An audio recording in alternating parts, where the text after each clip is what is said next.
invitamos a la señora Barrios a dar inicio a su exposición. Muchas gracias.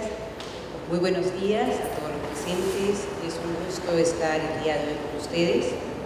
Antes de empezar, permítanme hacerle llegar el saludo de Peregrina Morgan, presidenta de SENIACE. Como bien lo habían dicho, ella por problemas de salud no ha podido acompañarnos, pero me ha dado el encargo de estar acá con ustedes y hacer la presentación, ¿no? Como dicen, va a hablar de la calidad de la educación desde la perspectiva del SENIACE.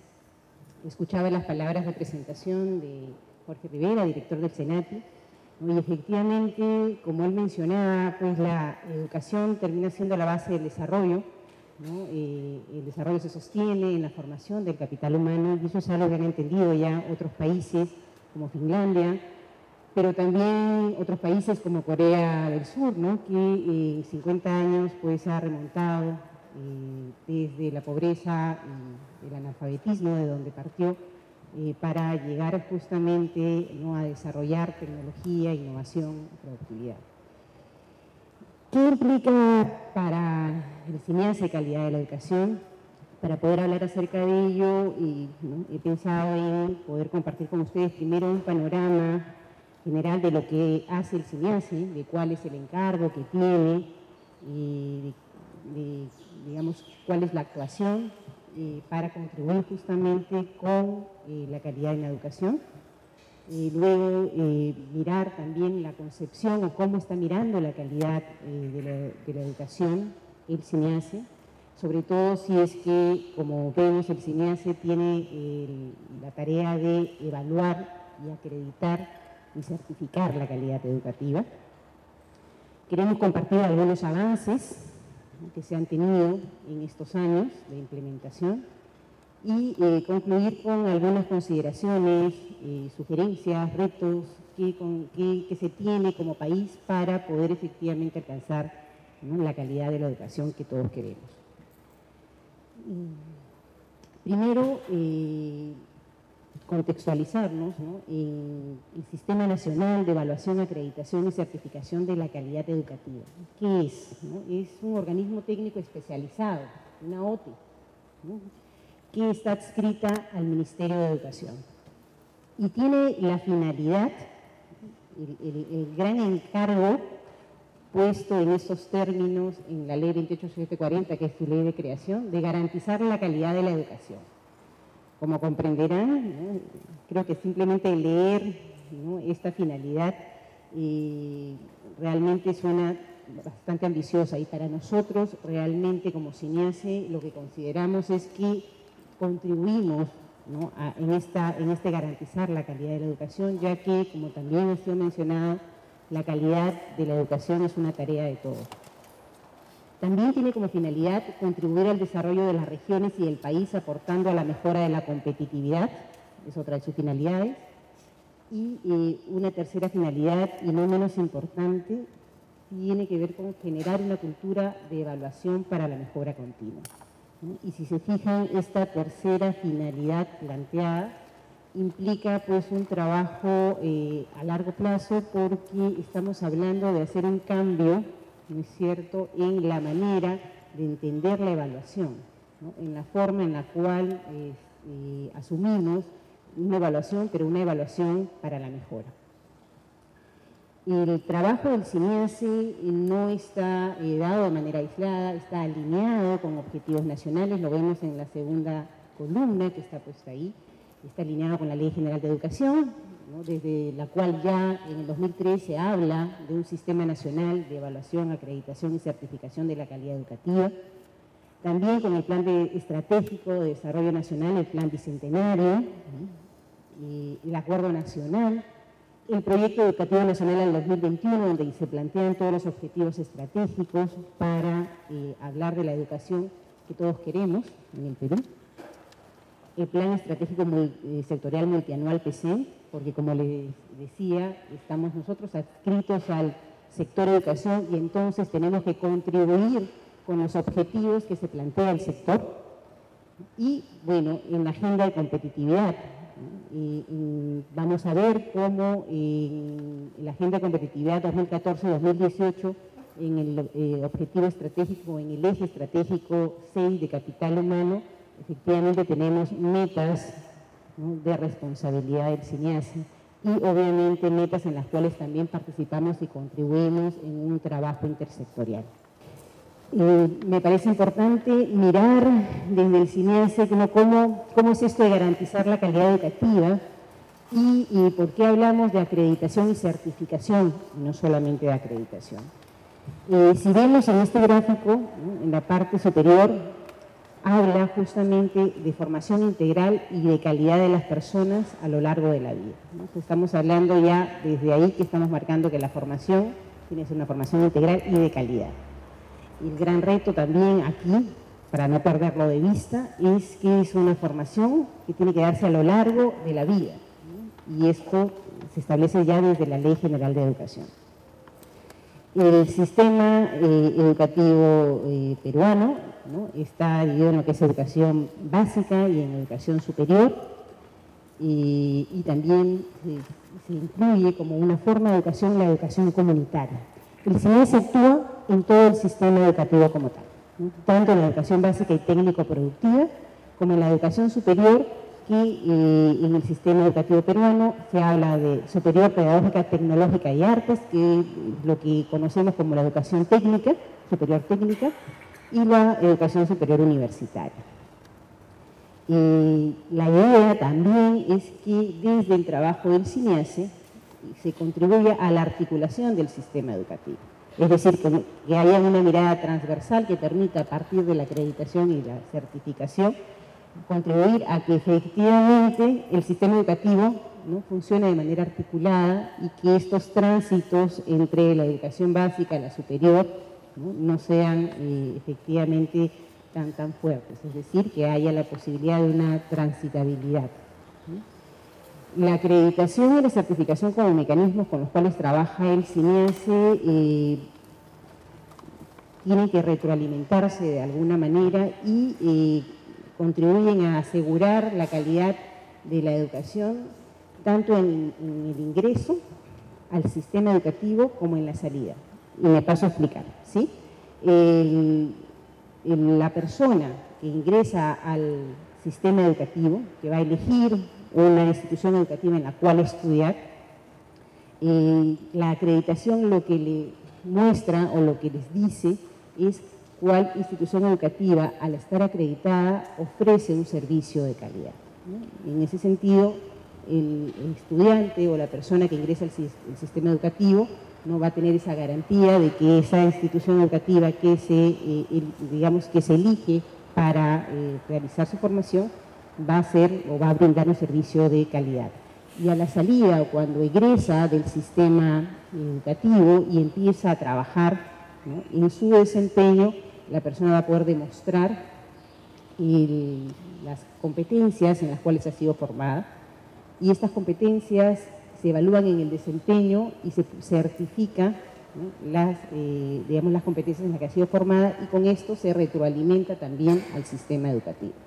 Entonces, la acreditación es a la institución educativa y la certificación de competencias es a las personas naturales. Y estos dos mecanismos tendrían que retroalimentarse en este momento. ¿No? Es un trabajo que se tiene que afianzar y consolidar efectivamente. Si bien es cierto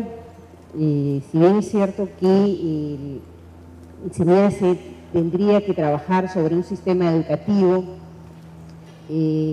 para garantizar la calidad educativa, lo cierto es que el contexto de la educación peruana no es una educación peruana donde hay mucha heterogeneidad en la calidad, ¿no?, que tiene. Tenemos tanto instituciones educativas muy buenas, ¿no?, que forman a los estudiantes de manera pertinente, como otras que no. También tenemos brechas muy grandes entre lo que es educación rural, educación en zonas rurales y en zonas urbanas. Efectivamente también no hay una inversión, ¿no es cierto?, como debería en lo que es educación, a pesar del crecimiento económico que se tiene. no tenemos información suficiente para la toma de decisiones y así podemos ir describiendo efectivamente cómo está el contexto de nuestro sistema educativo. He querido elegir algunos mitos y verdades más enfocado y focalizándome en lo que es educación técnica. Valgan verdades, con la invitación del Senati, la presentación está más orientada en todo lo que es la formación a nivel de educación técnica, lo van a ver a lo largo de la presentación, ¿no? ¿Con qué mitos y con qué verdades estamos lidiando en este momento, ¿no? Un primer mito es que la educación técnica es una opción de menor categoría, ¿no?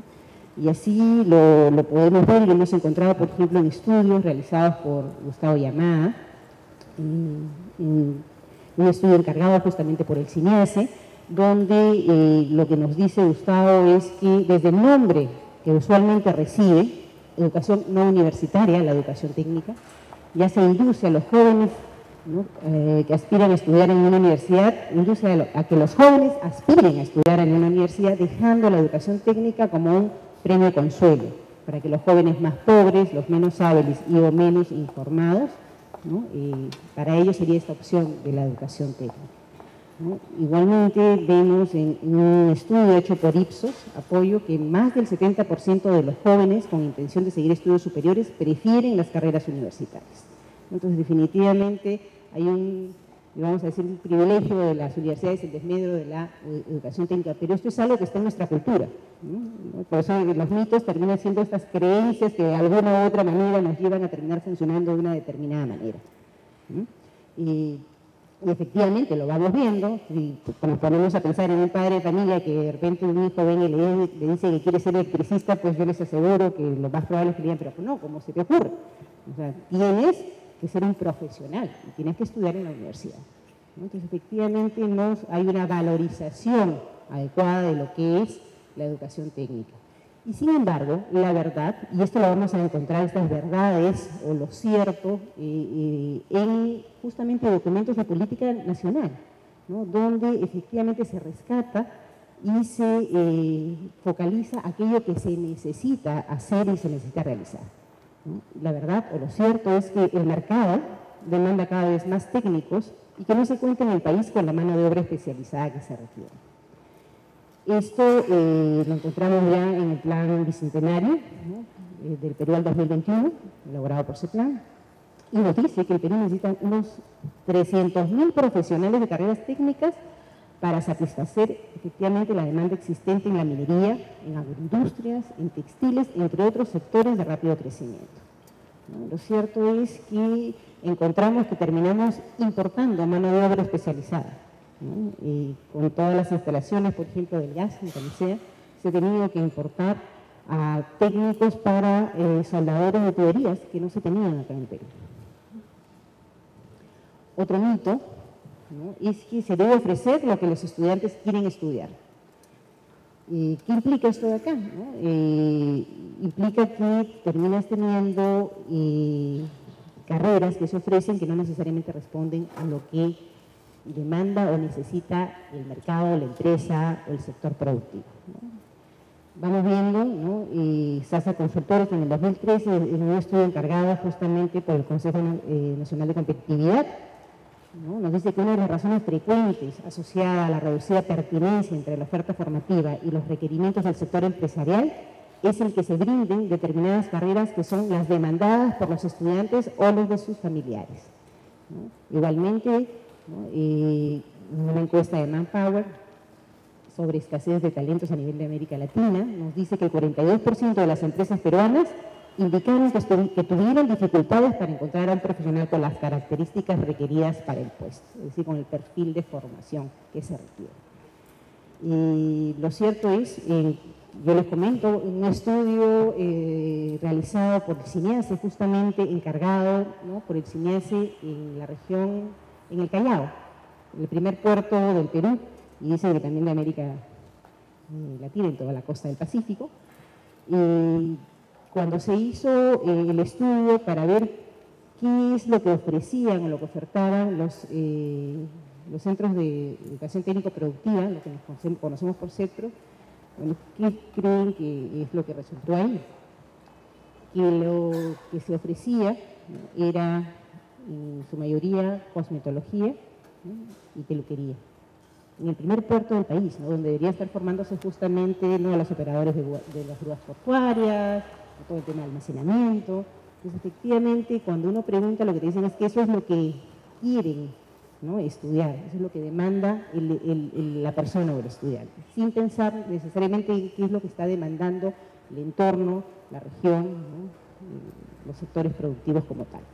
Y efectivamente, lo cierto es que existe una desarticulación entre oferta formativa y demanda laboral, y esto lo vemos en la agenda de competitividad, no solamente la de 2012-2013, sino también en esta última agenda de competitividad que nos han presentado en julio, ¿no?, que ya nos marca los ejes estratégicos o los objetivos estratégicos del 2014 al 2018. ¿no? En la agenda de competitividad ya nos dicen no solo hay que mejorar la calidad de la oferta de la educación técnica productiva y técnico superior, sino también adecuarla a los requerimientos de la demanda laboral. Creo que ahí también ya nos está hablando de estos elementos que de alguna manera hablan de la calidad, no solamente hay que mirar el perfil, sino hay que ir viendo que esta formación se adecue a lo que se requiere. Elevar la productividad laboral, fomentando la formación de capacidades articuladas al mercado laboral, ¿no?, ya es parte de una de las primeras metas en la agenda de competitividad del 2014 al 2018. Y otro hito más hemos elegido, porque podríamos encontrar muchos más, uno que a nosotros nos interesa particularmente como el Sistema Nacional de Evaluación, que tiene que ver con la concepción que se tiene sobre lo que es la evaluación. La evaluación sirve para sancionar o castigar. Vamos viendo, ¿no?, que en algunos estudios nos dicen que el evaluar no es un sinónimo de premio ni de castigo. Evaluación y calidad son dos términos inseparables y no pueden existir uno sin el otro en una situación de cambio social, ¿no? La evaluación, por la UNESCO, ha sido considerada una estrategia de vigilancia del trabajo del profesorado más que una estrategia para la mejora de la gestión educativa y pedagógica, ¿no? Esto es lo que nos dicen que ha sido encontrado, porque efectivamente lo que termina ocurriendo es que esta concepción que se tiene de la evaluación hace que se generen muchas resistencias y que efectivamente se pueda considerar que la evaluación es una práctica que contribuye, ¿no?, a la mejora. Lo cierto es que nos encontramos, ¿no?, en un contexto donde falta una cultura de evaluación para la mejora y de exigibilidad por una educación de calidad. Fomentar una cultura de evaluación y vigilancia social de la educación con participación de la comunidad, ¿no?, es el objetivo 2 en el Acuerdo Nacional, ¿no?, en los consensos para rumbar, ¿no?, el Perú. Bueno, como vamos viendo, ¿no?, este es el panorama dentro del cual tenemos que trabajar, dentro del cual tenemos que actuar para poder ir asegurando calidad educativa, garantizar la calidad educativa, que es, ¿no?, uno de los encargos del CINEACE. CINEACE en la línea de tiempo, ¿no? CINEACE, dentro de esta coyuntura que hemos descrito, empieza a trabajar y actuar primero con su creación, ¿no? La creación del CINEACE está por ley y es en el 2006. Sin embargo, sí es importante mencionar que si bien la ley de creación tiene, digamos, fecha del 2006, en realidad empieza a operar como tal en el 2008, donde se instalan los órganos operadores. Y la ley 28740 describe, ¿no?, y establece cómo debe funcionar este sistema, ¿no? Este sistema funcionaría con un ente rector, que era el Consejo Superior del CINEACE, ¿no?, el COSU CINEACE, y con 3 órganos operadores, justamente para poder abarcar los procesos de acreditación y de certificación en el sistema educativo, es decir, el IPEBA para trabajar en lo que es la educación básica y técnico-productiva, el CONEACES para trabajar en el ámbito de los institutos y escuelas de educación superior y el CONEAO en el ámbito de las universidades. había un trabajo sostenido. Vamos a ir viendo cómo lo primero que se tuvo que hacer es establecer los estándares de calidad, ahí viene la palabra, ¿no? Los estándares de calidad, para poder justamente iniciar estos procesos de evaluación, ¿no? Con fines de acreditación. Y igualmente también el tema de certificación de competencias. Se empiezan con los estándares de acreditación en educación superior y ya para el 2011 los estándares de acreditación en educación básica. Las primeras acreditaciones se dan en el 2012 y con mayor fuerza en el 2013, hasta el 2014, justamente que con la ley universitaria, la ley 30220, se establece una disposición transitoria complementaria, la 12ª, donde se indica la reorganización del CINEACE. Yo voy a aprovechar esta oportunidad para poder puntualizar, ¿no?, algunos aspectos de esta disposición. Efectivamente, para el CINEACE, esta reorganización termina siendo una oportunidad para poder fortalecer el trabajo que se está haciendo. Dos puntos importantes ahí. El primero, como ven en esta línea de tiempo, si se fijan, hay una línea punteada después del 2007 o hacia fines del 2007, donde se señala la Ley Orgánica del Poder Ejecutivo, la LOPE. La LOPE lo que establece es cómo debe estar organizada toda entidad pública en el Perú, ¿no? Y también establece que todas las organizaciones y entidades públicas tienen que adecuar su organización a él. Bueno, el CINEACE tenía pendiente esa tarea, ¿no?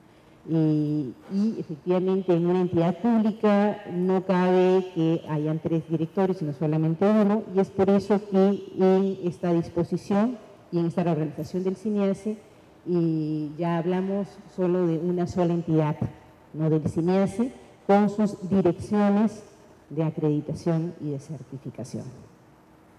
Y bueno, también es propicia la oportunidad para hacer una revisión, ¿no?, del trabajo realizado en estos años, justamente para mejorar, ¿no?, los procesos de acreditación y de certificación. Presentarles también en esta gráfica de qué hablamos cuando hablamos de la acreditación. Lo primero es lo que está en la parte central. Cuando hablamos de acreditación, hablamos de promover procesos de mejora continua. Este proceso de mejora continua se inicia efectivamente, como ya lo dije hace un momento, estableciendo los estándares de calidad para poder iniciar los procesos de evaluación. Hay un trabajo de sensibilización importantísimo, sobre todo, ¿no?, si es que, como vemos, en nuestro país no carecemos de una cultura de evaluación para la mejora. Entonces la sensibilización para motivar y para comprometer a las instituciones educativas en esta tarea es clave.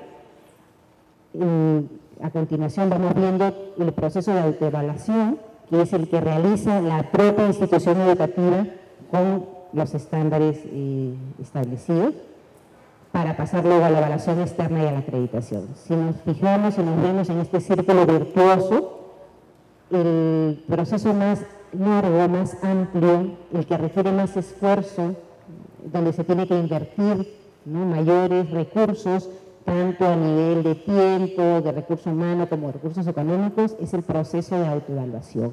Es ahí donde está la clave de la mejora.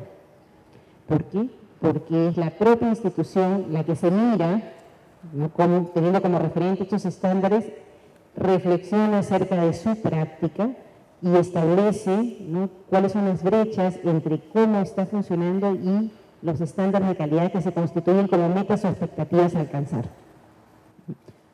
Hay que elaborar todo un plan de mejora, ¿no?, para poder superar estas brechas identificadas, pero también hay que implementar ese plan de mejora. La evaluación nos da el punto de partida, nos da de alguna manera el diagnóstico, pero la mejora viene con la implementación justamente de este plan, que puede tomar, digamos, un periodo de tiempo, lo vamos a ver en la siguiente gráfica, aproximado de 2 años promedio, ¿no? Todo va a depender de la institución educativa y de dónde inicia o empieza el proceso de evaluación en relación a estos estándares. La evaluación externa, porque en el modelo que está trabajando actualmente el CINEASE, la evaluación externa está tercerizada, es decir, la institución educativa solicita al CINEASE y el CINEASE tiene agencias o entidades evaluadoras externas autorizadas que son las que realizan esta evaluación. En función al informe que realice esta evaluadora externa, el CINEASE ya lo revisa, lo valida y otorga la acreditación de acuerdo a la recomendación que se encuentra en este informe. Rápidamente les he mencionado cómo va este proceso, pero creo que acá lo importante de rescatar nuevamente es que la clave está en incorporar prácticas de evaluación para la mejora continua, ¿no? La acreditación es un reconocimiento de ello, pero el trabajo fuerte está justamente en poder instalar esta práctica en las instituciones educativas. Les mencionaba hace un instante los tiempos que esto demanda, ¿no? Porque muchas veces nos vamos al final, vamos y pedimos cuántas acreditaciones hay, ¿no? Cuando es importante mirar el proceso y lo enriquecedor que termina siendo este proceso. Les había mencionado, hay un tiempo promedio, ¿no?, de 31 meses de todo el proceso, pero si se fijan, ¿no?, la parte fuerte del trabajo, ¿no?, está en las bases, que son estos 27 meses, ¿no?, donde está todo el proceso de autoevaluación, ¿no?, desde la conformación, capacitación, recojo de información, plan de mejora e implementación. La sensibilización es clave y es algo que se mantiene durante todo el proceso. Hablamos también rápidamente de la certificación de competencias, que nosotros siempre terminamos diciendo que queda un poco olvidada al lado de la acreditación, que es de lo que más se habla, ¿no? La certificación de competencias, como les decía, es la certificación de las personas naturales en su desempeño. Es un reconocimiento público y temporal de las competencias que demuestran las personas en su desempeño. Como les decía, ¿quién certifica? Entidades certificadoras autorizadas por el CINEASE. Por ejemplo, en el caso de educación superior universitaria, no son los colegios profesionales a los cuales se les autoriza para poder hacer esta certificación. ¿Y cómo se certifica? En base a estándares o normas de competencia desarrollados con la supervisión del CINEASE. En este caso, el CINEASE promueve y supervisa los procesos de certificación que realizan las entidades certificadoras autorizadas, pero son las entidades certificadoras las que certifican, a diferencia de la acreditación que sí es otorgada por el CINEASE. Por ejemplo, el CENATI es una entidad certificadora autorizada, ¿no?, del CINEASE, autorizada en su momento por IPEVA. ¿Cómo contribuye la certificación de competencias en esta tarea de garantizar o asegurar calidad educativa? Si vamos viendo, la certificación de competencias permite primero retroinformar la oferta formativa, así como reinsertarse al sistema educativo. ¿A qué me refiero? Que una vez que la persona ingresa, sea de educación básica, educación superior técnica, educación superior universitaria, y se reinserta al mercado laboral, donde es evaluado en algún momento en el desempeño, en sus competencias, esta certificación, esta evaluación debe permitir, ¿no?, primero, retroinformar la oferta formativa, es decir, que las instituciones educativas conozcan y sepan si efectivamente los perfiles con los cuales se están formando se están adecuando a lo que se requiere y a cómo, ¿no?, las personas están funcionando ya en el desempeño. Porque muchas veces, ¿no?, uno termina la formación, efectivamente en la práctica también va adquiriendo otras competencias de acuerdo a lo que se va requiriendo y necesitando en el mercado. Pero adicionalmente, que es una tarea pendiente sobre la cual se tiene que trabajar, es que esta certificación de competencias le permita a la persona reinsertarse una y las veces que requiera nuevamente el sistema educativo para continuar estudiando a lo largo de la vida, ¿no?, y de alguna manera cumplir con lo que la ley de educación establece.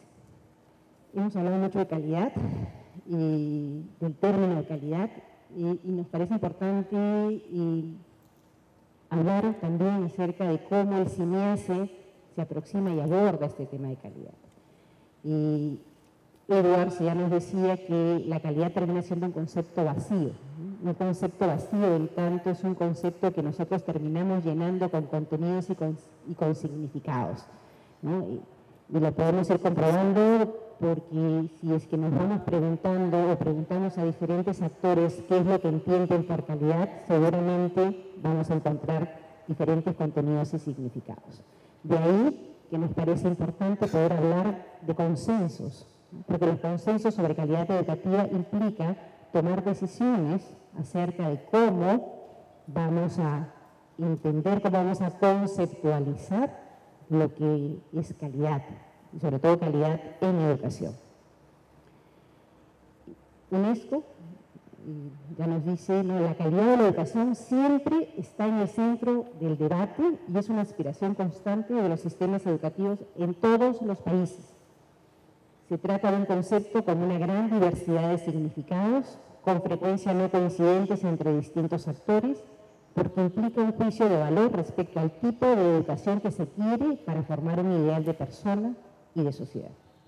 Nos parece importantísima esta cita porque de alguna manera, ¿no?, abre el espacio para lo que el CNIES ha establecido, ha conformado, ha iniciado, que es reunir, ¿no?, en un comité de calidad del CNIES, así lo hemos denominado, a personalidades, expertos, ¿no?, académicos, estudiantes, para justamente generar un espacio de diálogo y de reflexión. ¿Sobre qué? Sobre qué es lo que entendemos por calidad, ¿no? O sea, arribar a consensos en torno a la conceptualización de calidad educativa que oriente, en principio, para nosotros el trabajo del CNIES, pero creemos que esto traspasa, ¿no es cierto?, los muros del trabajo del CNIES, sino que tenemos que arribar a consensos, ¿no?, acerca de la conceptualización de calidad que queremos para el país que queremos y para la educación que queremos. Es también para nosotros instaurar un espacio permanente de valoración crítica, ¿no?, acerca de cómo no solamente estamos conceptualizando, sino cómo estamos avanzando, cómo vamos implementando el tema de calidad educativa. ¿Y por qué termina siendo importante para nosotros? Porque no podemos desligar los estándares con los cuales se va a evaluar de la calidad, porque los estándares son portadores en sí mismos de un concepto de calidad. Los estándares tendrían que poder ir delineando, ¿no?, esta concepción de calidad. Y algunas preguntas simplemente que dejamos para la reflexión, ¿no? ¿De qué proyecto de educación hablamos? Esto alude a la finalidad de la educación, es decir, calidad, ¿para qué? Hablar de calidad es también hablar de calidad, equidad y diversidad. ¿Cómo abordar estos temas en un país justamente tan diverso como el nuestro? Lo que decimos es requiere de significados que respondan a la complejidad y a la diversidad del país. Este es un dato simplemente para dejarnos pensando, ¿no? Por ejemplo, desafíos para la equidad. Tenemos cerca de 8,5 millones de jóvenes entre 15 y 29 años, de una gran diversidad, ¿no?, en regiones de costa, sierra, selva y de Lima metropolitana. Se concentran efectivamente más costa, sierra y Lima metropolitana. Hay mucho menos en lo que es selva, pero acá lo interesante es mirar la diversidad, ¿no? Y lo podemos ver en un elemento que tiene que ver con la lengua, con el lenguaje, ¿no? Quechua, aymara, otra lengua nativa, castellano, idioma extranjero, sordomudo, es decir, capacidades especiales, ¿no? Este es todo un reto y un desafío para hablar de calidad con equidad. Avances desde el CNIES, ¿no? ¿Qué es lo que el CNIES ha ido haciendo y cómo ha ido avanzando? Un punto importante que nos parece presentar es la presencia del CNIES en las 25 regiones del país. Es decir, en este momento el CNIES está a nivel nacional en el 100% de las regiones. ¿Y qué significa esto? Significa que hay una movilización de actores educativos y de sociedad civil en torno a procesos de evaluación para la mejora.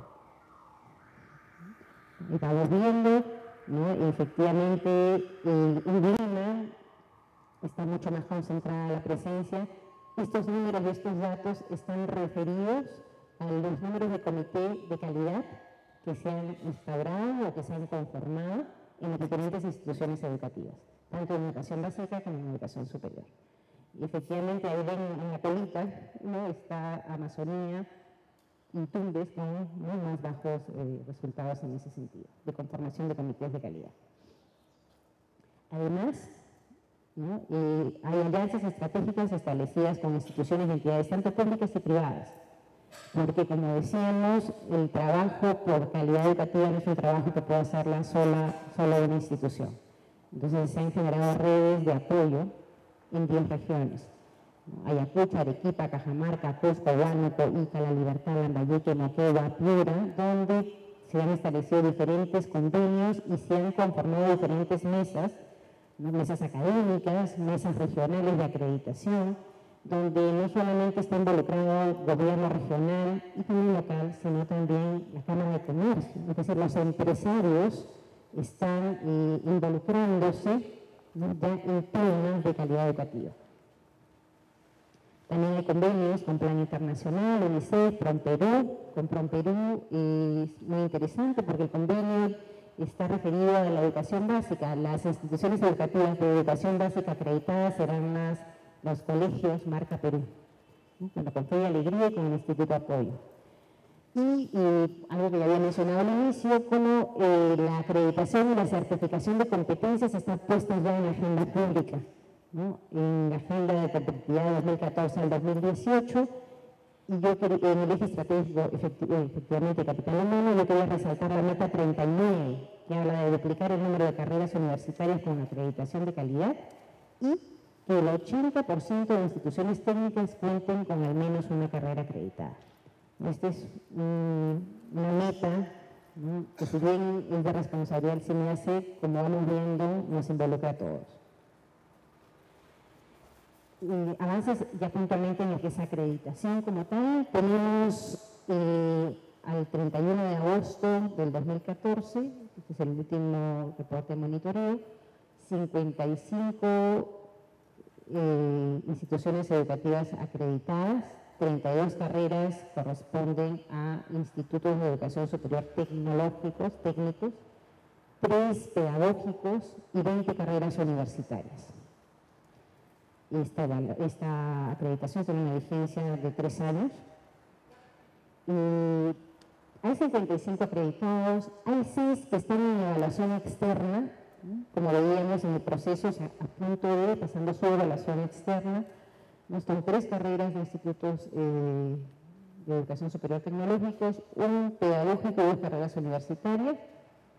Pero acá lo interesante es el número de instituciones educativas que por carreras o por programas están involucrados en los procesos de autoevaluación. Tenemos 2.526 o 2.526 comités de calidad, ¿no?, o comités de autoevaluación. 315 en educación básica regular, 147 especialidades de CEPROS, 505 carreras de institutos tecnológicos, 183 pedagógicos y 1.340 carreras universitarias. Entonces, es interesante poder mirar, ¿no?, en esta perspectiva estos números. En estas curvas lo que va mostrando efectivamente es cómo se ha ido moviendo, vamos a decirlo así, la conformación de estos comités de calidad. Simplemente mencionar que en el 2014 estamos hablando de un corte en agosto, esto acá todavía continúa. En las universidades, en los CEPROS hay un crecimiento sostenido, en básica regular hay un crecimiento exponencial, se dobla el número a la fecha, y hay un crecimiento del 38% en institutos tecnológicos. En certificación de competencias va en la misma línea. La intervención es en 25 regiones, hay 2.551 personas certificadas, con 11 entidades certificadoras y 9 colegios profesionales.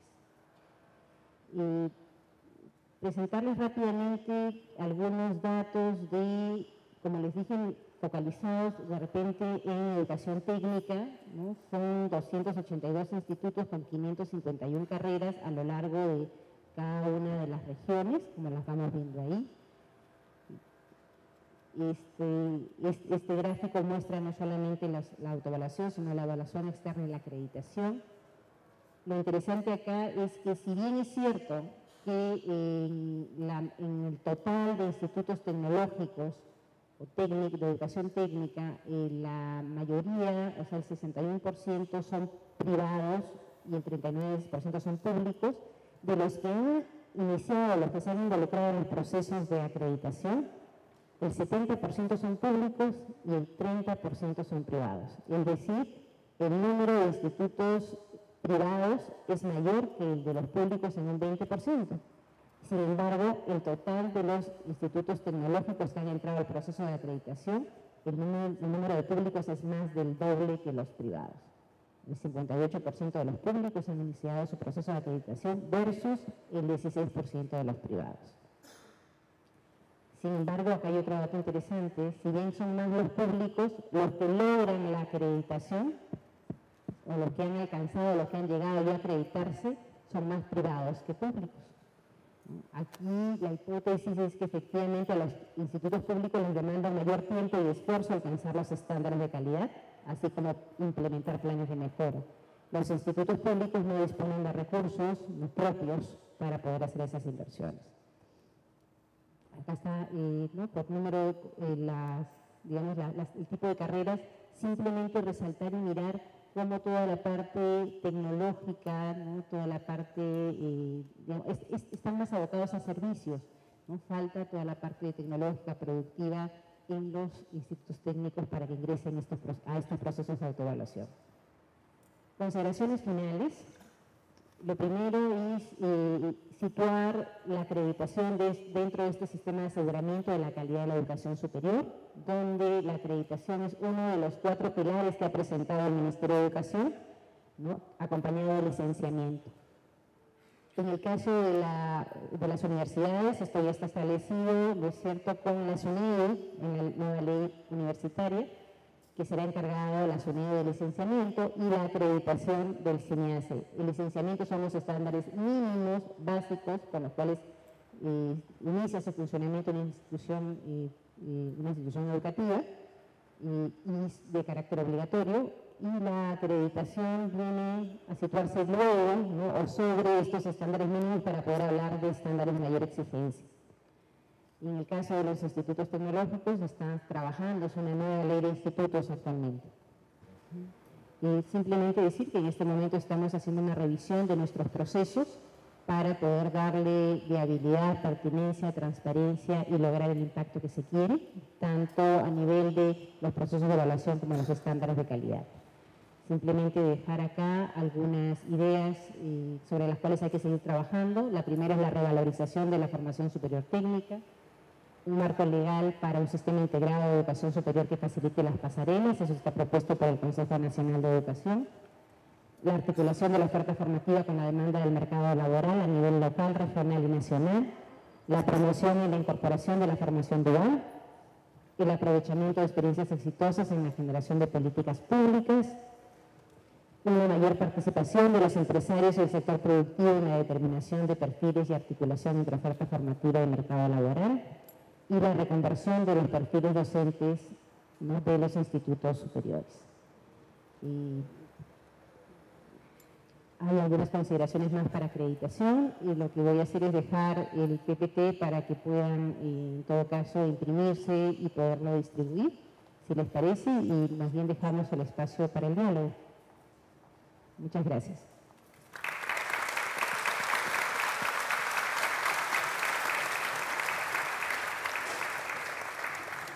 Se ha mencionado que hay 2.526 instituciones educativas en proceso de autoevaluación. Es un número que suena interesante, pero en términos porcentuales, ¿qué porcentaje del universo que debiera acreditarse están ahorita en proceso?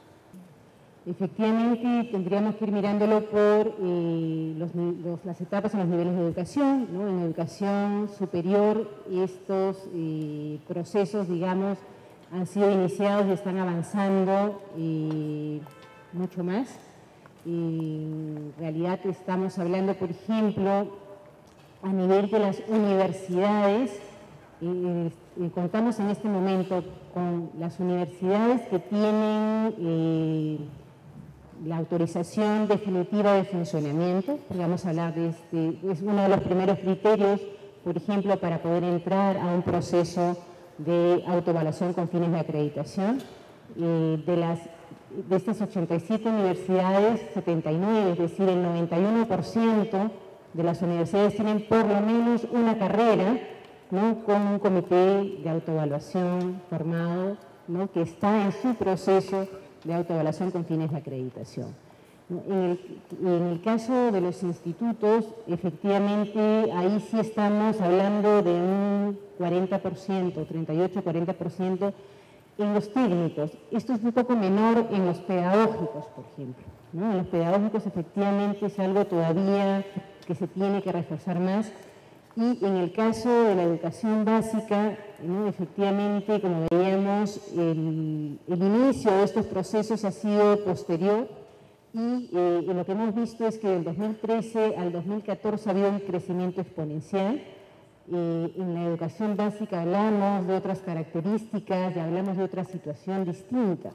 ¿Por qué? Porque efectivamente estamos justamente en coordinaciones con el Ministerio de Educación para poder hacer una orientación mucho más pertinente de estos procesos de acreditación. En educación básica y técnico-productiva estamos hablando de un ámbito de acción de más de 90.000 instituciones educativas, ¿no? Pero de estas 90.000 instituciones educativas, por ejemplo, tenemos cerca de 50.000 instituciones educativas que son unidocentes, ¿no? Y efectivamente pensar que una institución educativa unidocente va a entrar en un proceso de acreditación es difícil. Tenemos que hablar ahí primero de generar condiciones básicas y mínimas de funcionamiento para poder entrar luego a un proceso de acreditación. Del Instituto Luis Negreiros Vega, ¿cuál es la proyección que se tiene para las acreditaciones?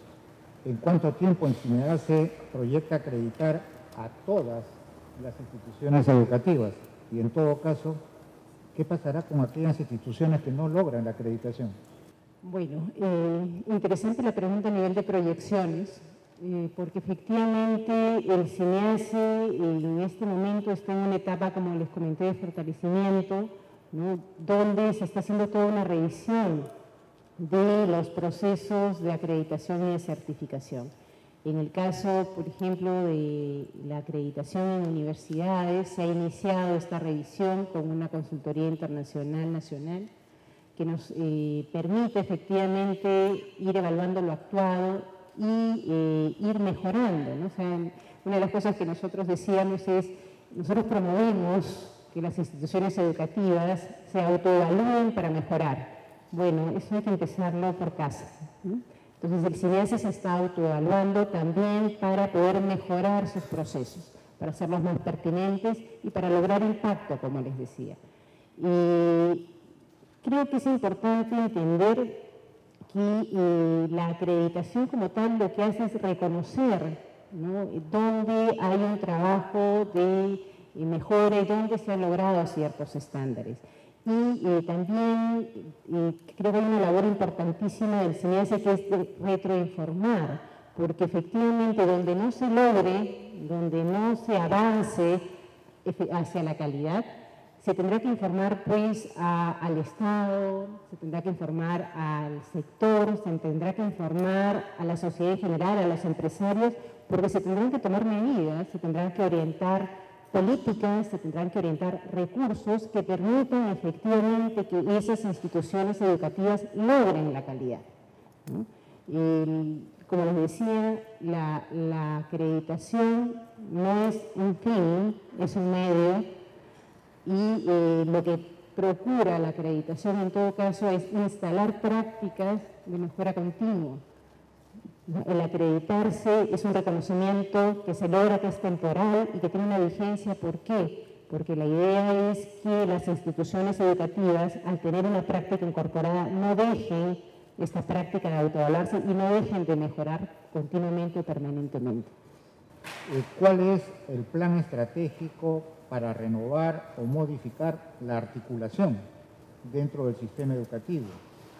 Otra vinculada es, se mencionó como una de las finalidades generar una cultura de evaluación para la mejora continua. Una mejora continua que debe ser exigible. ¿Cómo sería esto dentro del sistema? En realidad, creo que ahí es importante ver, porque efectivamente cuando hablamos de generar una cultura, de lo que estamos hablando es de generar cambios, más que de exigir el cineasta los cambios.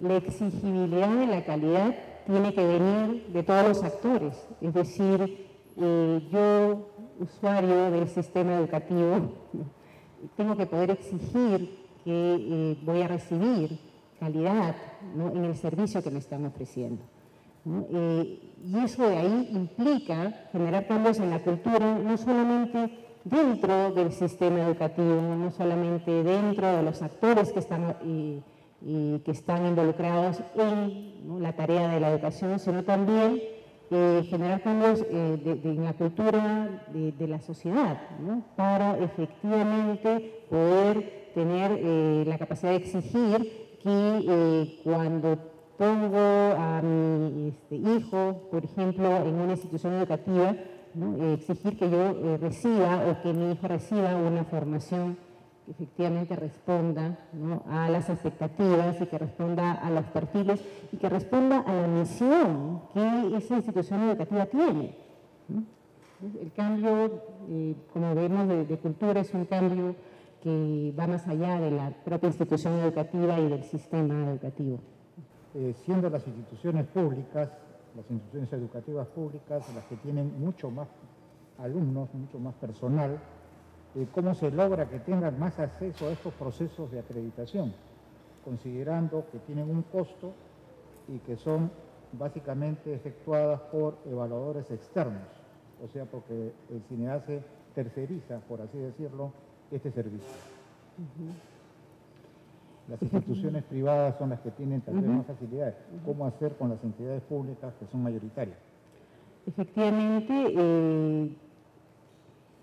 uno de los pilares o uno de los puntos en este sistema de aseguramiento de la calidad tiene que ver con el fomento de esta mejora y con los planes de incentivo que están orientados y que tienen que estar orientados a las instituciones públicas, ¿no? Y uno de los puntos identificados efectivamente no solamente tiene que ver con la evaluación externa, no tiene que ver también con el financiamiento mismo de ese plan de mejora. O sea, las instituciones públicas van a tener que invertir, ¿no es cierto?, recursos económicos también en estas mejoras.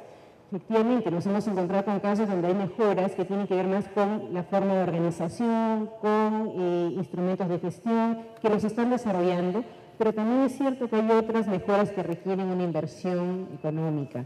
En el caso, hablando justamente de innovación y de tecnología, por ejemplo, en los institutos tecnológicos, o sea, equipar, ¿no es cierto?, a estos institutos para formar pertinentemente es sumamente costoso. Hay que buscar efectivamente alternativas, por eso es que se presentaba, por ejemplo, una de las consideraciones, el poder promover la formación dual, donde haya un trabajo conjunto, por ejemplo, con la empresa.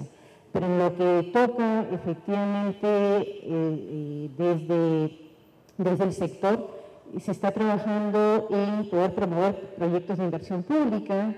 Tenemos ya el caso, por ejemplo, de ProCalidad, que es un proyecto de inversión pública que forma parte del CINEACE y que justamente lo que tiene es un fondo concursable que permite que instituciones educativas públicas presenten sus planes de mejora, por un lado, pero también que presenten su solicitud de evaluación externa para poder ser financiadas, ¿no? Eso es algo que se tiene que promover aún más. Bien, agradecemos, varias preguntas se quedan por razones de tiempo.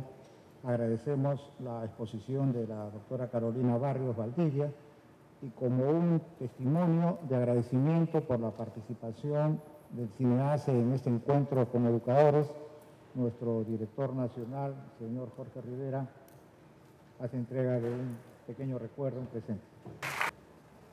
Bien, reiteramos el agradecimiento a la doctora Barrios.